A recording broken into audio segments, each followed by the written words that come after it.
What is up, my Nexus Green YouTube followers? I'm Ashley Verma.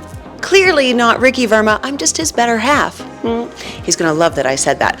Well, today I'm taking over the YouTube channel because today's episode is all about breaking barriers, women in trade. This event was absolutely epic. It was the second year that our chairman of Nexus Green, Baroness Verma, is holding this event. Prosy was at the event, I was at the event, but she was there all day. So first up, how was the event? It was very impactful. The key words for me were servant leadership concept. In the one for the previous year, I looked at myself as someone who is an introvert, not really outgoing. So when they mentioned it's very important for us to build our brand, I took it upon myself to try and be out there, try and talk more, and I think it is what has got me where I am today. How can I position my brand since there's a lot of competition? The better you know your ideal client, what they eat, what they drink, where they'll be found, you will speak a certain tonality and language, and you will attract the right customers. A lot of people think that the reason their businesses are not successful is because you haven't gotten the right market. Create it.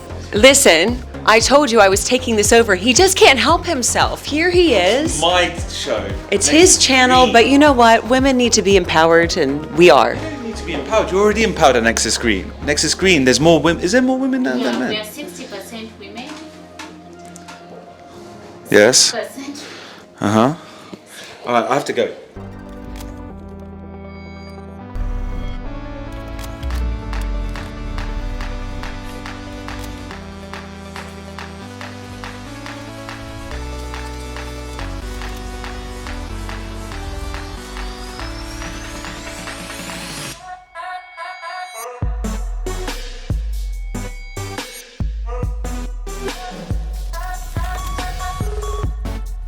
I am honored to welcome you to the Breaking Barriers to Trade Conference 2023 at the Sheraton Kampala Hotel. And our time together promises to be one that is memorable, filled with networking and exchange of ideas. I will be your host for today. My name is Miss Mbatude Charity. Having learned all I know by watching, listening, attending, networking, and then following up, has provided me with a great foundation to be an entrepreneur. I started first as a 19-year-old in business in UK. I started when there were very few women in business. I saw the barriers then, and I see the barriers now. The difference is today there is a recognition that if we have more women entrepreneurs in the economy grows substantially. You add trillions of dollars to the global economy. So it's in the interests of leaders to have women entrepreneurs because they tend to be better at risk management, they tend to be better at local investment. This event is definitely around women empowerment and women in trade and women finding confidence in business. And so Baroness Verma is a huge advocate of this, not only here in Uganda, but also in the UK. So with that said, I want to dive on into all these amazing conversations that happened at the Sheraton over a one-day period. I mean, it was a quick event, but it was so impactful. So let's dive on in. What are your trade departments doing to make a positive impact for women entrepreneurs and startups in Uganda from your lens? The government of Uganda gives priority to women and youth. We are at the helm of ensuring that women contribution, women entrepreneurs are brought together to make a bigger contribution than they are making. Supporting women and girls is such a priority for the UK. We launched our Women and Girls strategy earlier this year, and it stresses our commitment to ending violence, educating girls and empowering women. Over the past 10 years, we've really supported, through the Trademark East Africa programme, to help improve Uganda's export competitiveness by reducing the cost and time it takes to get to trade. Last week, Uganda Airlines started a direct flight from Entebbe to Mumbai, India's financial capital. So that is the second international route of Uganda Airlines after Dubai. So I think that not only shows the strong commercial and economic relations between the two countries. Infrastructure is the number one barrier to trade for us. Just look at from Uganda to the Mombasa border is 800 kilometers. If you go to Tanzania, it's 1,200 kilometers. Those are just trucks moving. So what are we doing? So it's very, very uncompetitive for trade here. So what we are doing as government is, of course, working with partners, is to build that infrastructure. The standard gauge, the meter gauge railway has been refurbished. We are working again to do the standard gauge railway. Again, UKF is working with us. But also since, for example, you move around Kampala, you find people carrying pineapples and selling 5 for 4,000 shillings. We have the capacity to send those same day out of the country, but we don't have cold rooms for that. So we are working again to put cold rooms with investors to get that done, and that's being sorted. Thank you so much. You spoke a lot about women in the macro and SMEs.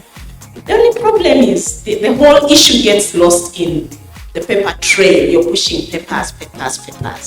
How are you going to get down to that woman down there who do not even know that such conferences exist? Thank you. And I'm going to actually put that question to every single person on the panel. All the issues that you're highlighting here, they are the real issues on the ground. So my question goes to Robert. Yes, Robert, thank you for sharing with us all these beautiful strategies that UIA is setting. What parameters have you set up to ensure that the right people are benefiting from all that you're talking about? Both the questions quite meld together, and I think that means that not just Robert, but everyone on the panel can have a response to that, because I think it's about collaboration. So, Colonel Leader, if I could start with you.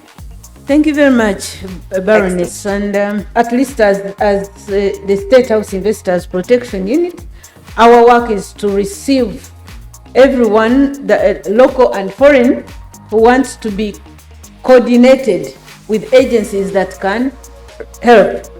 Reaching out, and it is your question that how are we going to reach out to the grassroots ladies in these markets of Owino or Kisenyi or wherever they are in the country. It is our role as in the government offices to reach out to everyone wherever they are and sensitize them about the opportunities they can be part of. For us, it's really important that we do reach different communities across Uganda, and we do that through working with organisations and partners where they have most knowledge, they have most interest, they have most expertise as well. But I do think it's also up to all of us as well. As you say, we are here to network, we are here to learn, and we need to share that across our own networks. We can't reach everyone, but that's where we rely on each other as well, to be sharing the information that you learn here today. We are working with the district commercial officers all over the country in each of the districts, but also with the Federation of Small and Micro Enterprises of Uganda, Uganda Small Scale Industries Association, Uganda Manufacturers Association, so that we have a very comprehensive portal of small businesses, but also aggregated by sector. And we can really put that at the disposal of government to be able to have targeted support to each of them. There is also the SME Recovery Fund, and the Honorable Minister here is leading the effort to ensure that that recovery fund is accessible to the small businesses, the people who it was set up for. Just help me break it down. What does a woman in this room who wants to get this money have to do? The SME Recovery Fund is available. We have given out funds to the women. It is indeed close to almost 40 billion. We are supporting women specifically in agriculture and other small businesses. So it is available, and we have reached down to the different parts of the country. How can they get it? What So, do they have to do? One, women can come to any specific Stanbic branch in the country. We have 79 branches. We're also available online. So we've done it both ways. physical and online. Funds are available. Any of our nearest Stanbic Bank branches, agencies, and online, our funds are available. But for today in the room, our team is available. Please come and speak to me. We're happy to work with you. So the money is there, and we are willing and able. I'm happy to hear that the money is there. Okay? Please make more emphasis on that project and that program so that the women can uptake that money. It's so heartbreaking that when I looked at the statistics, I only saw 1,000 people who have accessed this money. Accessibility is the biggest challenge. Only 1,000 people. And they will start telling you other packages. No, this SME recovery package of 10%, that's the one that we want to talk about. You already told them the branches, but so what are the requirements? Then we shall go to agricultural credit facility, we break it down. Thank you. So one requirement would be, one, you need to be a fully certified business. You need your trading license. They need to hear that. Me, I know. You need to be a fully certified business, trading license, MEMAs, all of the governance documents must be in order. Number two, we'll definitely check your credit reference bureau check to see if you've borrowed before or not. We'll lend to character. Number three, because we need to do responsible lending. Number three, your need, your request. We'll look at it and see if it's feasible or viable and then give you the funds. But most importantly, we need to know you as a customer, assess your need, and look at your credibility as a customer. Today, we are at the Breaking Barriers to Trade Conference 2023, where we have partners like Stanbic Bank, Uganda Investment Authority, and of course, Nexus Green. What does this mean to a brand like Nexus Green? We've learned a lot from the conference. We've interacted with people from different aspects of business. For example, Uganda Investment Authority, there is a lot of opportunities there for Nexus Green, for renewable energy, for people in the different sectors. So such conferences help us know what is the other person doing. Where can you get an opportunity? I'd love to encourage each and everyone out there to always attend such events. You move out challenged, you move out geared up to move to the next level. And I would also love to encourage people, for as long as you have the will, you can always succeed. Just know you have the will, be present, be ready to participate, and always take up the opportunities that are presented to you. We have recently launched our campaign with, you might have seen our billboards across Kampala, and my role is to be the face of the brand of Nexus Green and to use my platform and my background to raise awareness and raise visibility for Nexus Green. I've had a very diverse work life, shall I say. So I've been a qualified nurse for 16 years and I've specialised in sexual health for 12 years. And in the UK, I do a show for a channel called Channel 4 called The Sex Clinic, and it's all about educating people about sexual health, sexual wellness, open up the conversation about dating, about relationships. My first job was in Uganda when I finished university and came here 23 years ago. And my last job was in Uganda, launching Airtel in Uganda. And I quit the job because being a mom, I could not keep living the marketing lifestyle and couldn't keep working in agencies. So let me tell you, if you want to do something, it's absolutely possible in Uganda, but you have to keep trying. So as an entrepreneur, I represent Kona, a fashion brand I started, which is Afro-Indian fashion brand. Something what I'm wearing, that's me. And B Marketing came thanks to amazing women like you. When all my businesses were shut down during COVID, I went online and I started showing other women how to get online. And literally, the business was born because of the response I got from the Ugandan community. I looked for jobs for quite some time in Uganda after I moved back from the UK, and I just found that a lot of the jobs that were currently in the market wouldn't allow me to live the lifestyle I was very comfortable living. And being a Muslim woman, like Mariam said, I couldn't go to the bank for interest for my lifestyle. So I knew that I needed to work quite hard in order to maintain the standard of living that I wanted.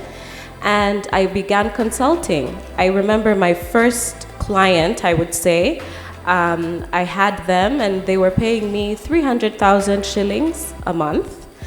And I was doing some work for them. And what I did is that I began multiplying those clients. I said, I might not find a client to give me 1 million shillings, but maybe I can find 4 people to give me 300,000. And that led to more and more recommendations, and now I own an investment holding firm, and our portfolio is $2 million. So now that you're working on your brand, we've all taken our notes. How do we now start to build our network? How have you been intentional about your networking? How do you see it? How do you face it? If you have, farmers associations or whichever social events and you can attend, church even is usually a good place to start, because people do business with people. And your friends' friends are also a good lead. Mentorship is another one. Making sure that you have good mentors, good advisors, good elders. Building relationships, not necessarily because they're transactional or because you need favors, and following through with those relationships. But one piece of advice that I would give you is add value in these relationships. I encourage you to join associations, join circles, investment clubs. That's where the networking starts from. But also now we have social media. It's easy to network on social media. Capitalize on events that are happening, put yourself out there, put your brand out there, and just give yourself that visibility. And one thing I always say as well, fake it till you make it. Whatever you want to do in life, make a step-by-step roadmap to that dream. Remember what your brand is. And if you are willing to go above and beyond and give back, I promise you, karma is real. Karma is real. It will come back tenfolds. And collaboration, I'm here because other amazing Ugandan fashion designers said, oh yeah, come on, we'll do this. Iguana called me and said, let's do a photo shoot together. Let's use your jewelry, my product. Somebody else told me, okay, I'm doing this thing, will you show up? This amazing lady that works with differently able people had a fashion show, and she's like, I like what you do, come. Say yes. Figure out your comfort zone. Where do you feel most comfortable? How do you feel most comfortable networking? And push that area as much as possible. When you meet these people that you want to, quote unquote, network with, be prepared to network. How can I position my brand since there's a lot of competition? How can I find the right market for my product? When I first started Kona, I flattered myself that I was making clothing for young women. Reality check, I was making clothing for women my age, 30s and 40s. And my ego was bruised a little bit. And I was like, what? You mean I'm not trendy? But I wasn't. People who liked my designs and my design aesthetic was a certain clientele. So it's called the ideal client. Every business has an ideal client. The better you know your ideal client, what they eat, what they drink, where they'll be found, you will speak a certain tonality and language, and you will attract the right customers. A lot of people think that the reason their businesses are not successful is because you haven't gotten the right market. Create it. It's there. Be intentional. Do the work. Call every single person in your contact and say, I saw you wore a black blouse. I found a black blouse for you.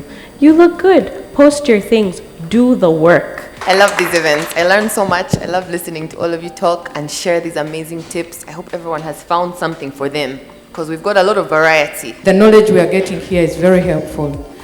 There is an element that I haven't really heard from your discussion, which I would like you to enlighten the members here, because there is that important element, which is the family. And here, as women, we are juggling. You're in business, and you want also the other side of the family also to run, and you're seeing that sometimes we are losing out. Either the family is falling apart or the business. So which tips can you give to the women here on balancing the two? I'm a mother as well, with a very hectic schedule. And it's not easy, that's the truth. Because it's a balancing act, and you're trying to keep all the balls in the air. But with time, I've learned two things. My work-life balance has got to be intentionally worked on, thanks to my head of HR sitting in the corner. She will tell me, you've been doing long hours now, you need to, and she forces everybody to take their leave days when they need to take them, but also to keep reasonable hours in the evening. But what I tend to do is when I leave office, I will leave, whether it's 9 or 10, I will switch off. And when I get home, as soon as I get to the gate, I forget about the office and I switch on my mom, wife hat. And there's no more work, no talking shop, nothing. You're now a mother. Similarly, when I go to the office, I leave home in the parking lot. And then I put in my full hours that I can and make sure that I leave the time that I can. Number 2, you need a strong support network. The art of delegation is critical. That question is quite interesting. Whenever people ask me, I tell them, no, I don't balance. I'm here, but I'm cheating my husband and son. When I'm home, I'm cheating my company. So there is never a balance. But you just try to be present wherever you are, like she said. If you have 20 minutes, talk about the quality of those 20 minutes with your children. Make them count. The women have actually covered most of the things, but I will add this thing about balance. I struggled with balance, so I replaced the word with harmony. On some days, I'm a fantastic mother. On some days, I'm a great designer. On other days, I'm a good CEO. On some days, I'm just a woman who needs a break. So I pick my day, and the harmony is in what I need to be on that day. You talked about leading something for women in entrepreneurship, something like that. But you hinted on if your business qualified. What does that mean? So this is a global organization, and for your business to qualify, this is a high network entrepreneurship thing. So globally, they have asked every country in the world that every business should have a turnover of $1 million. Okay? Now, that is the high network one. But we can start with her working women.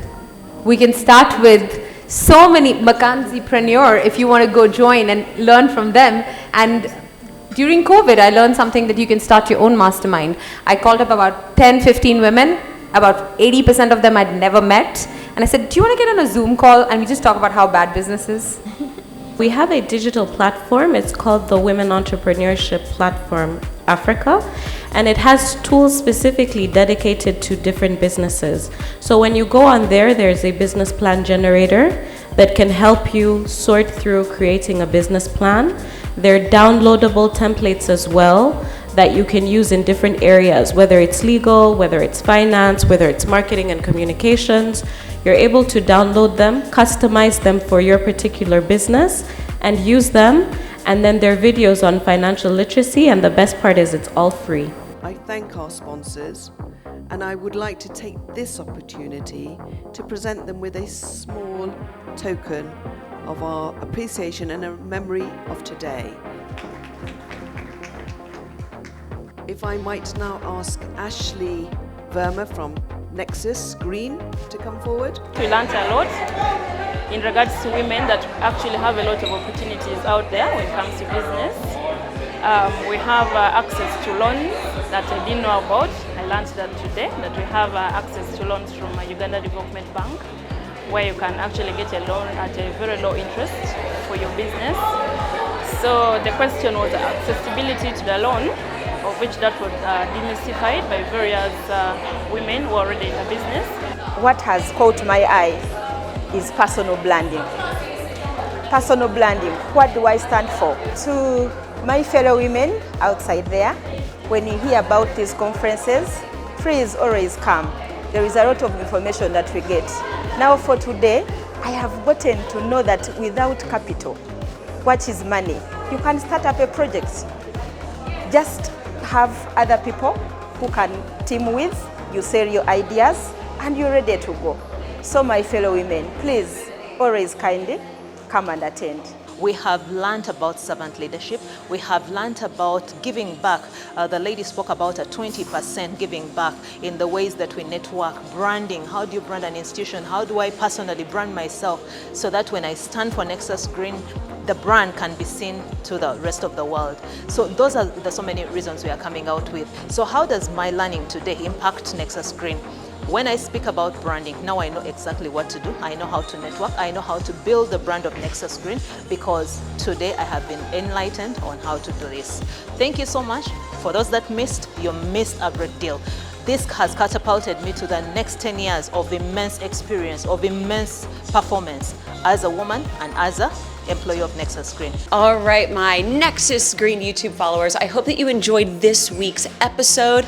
It was super insightful, right? And to see women on panels being so impactful with their confidence, a huge thing. I hope that you also enjoyed watching the fact that we really highlighted the brand new Nexus Green campaign that we have launched, Solar Solutions for a Sustainable Future. Our gorgeous Sarah, I mean, look at her here on the wall, da da da da da. She's all over Kampala. She's an absolute gem.